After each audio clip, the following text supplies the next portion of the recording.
এই সিমটা অনেকেই চিনেন, অনেকেই চিনেন না। পাহাড়িদের খুব প্রিয় একটা খাবার, পাহাড়ে বেশি পাওয়া যায়। অনেকেই বন সিম বলে, অনেকেই পাহাড়ি সিম বলে। আচ্ছা যাই হোক, আমি বাজারে পেয়ে গেছি, নিয়ে আসলাম, নিয়ে নিলাম কাঁচামরিচ, রসুন আর পেঁয়াজ। বেশি কিছু দিতে হয় না, অল্প উপকরণেই ভর্তাটা বানিয়ে নেওয়া যায়। অনেকে এটা রান্না করে খায়, ভাজি করে খায়। আজকে আমি ভর্তা করব। এটা আমি পাহাড়ি একটা আপুর কাছ থেকে শিখেছিলাম, আজকে আমি বাসায় বানাবো। আমি একটা চুলোর মাঝে দেখতে পেলেন সিম, রসুন, কাঁচামরিচ দিয়ে পানি দিয়ে সিদ্ধতে দিয়ে দিয়েছি।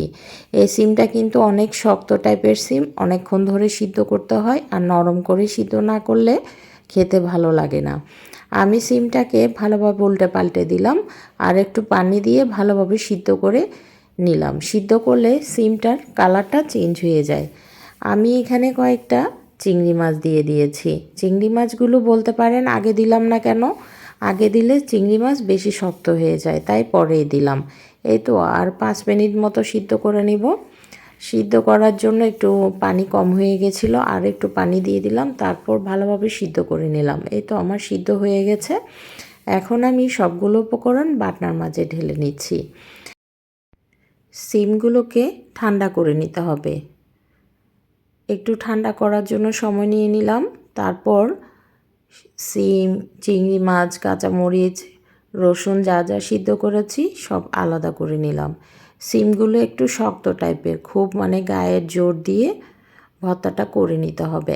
আগেকার দিনের মা খালারা দেখতাম পাটায় পিষে ভর্তাটা করতো। আমার আম্মু অবশ্য পাটায় পিষে ভর্তাটা করতো, এখন তো আমরা বাটনাতে বানিয়ে ফেলি। এই তো আস্তে আস্তে আমার সবগুলো উপকরণ পিষা হয়ে গেছে। ভর্তাতে কিন্তু রসুন দিলে আলাদা একটা টেস্ট হয়। আমি চেষ্টা করি প্রায় সময় ভর্তাতে রসুন দিতে। রসুনগুলো পিষা হয়ে গেছে।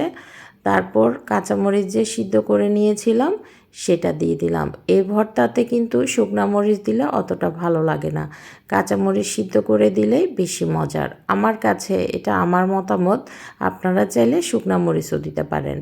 এই তো তারপর পেঁয়াজ কুচি দিয়ে দিলাম। পেঁয়াজগুলো একটু মোটা মোটা করেই কেটেছি, যেন কামড়ে পড়লে খেতে ভালো লাগে। তারপর ধনিয়া পাতাও দিয়ে দিলাম।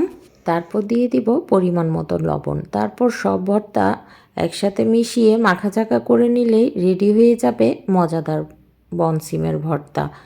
একটা উপকরণ কিন্তু এখনও বাকি আছে, সরিষার তেল। ভর্তাতে কিন্তু সরিষার তেল না দিলে অপূর্ণতা থেকেই যায়।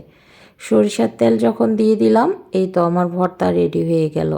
তারপর মাখাচাকা করে নিলে গরম ভাতের সাথে খেতে কিন্তু অসাধারণ লাগে। আজকে তাহলে এই পর্যন্ত। আল্লাহ হাফেজ।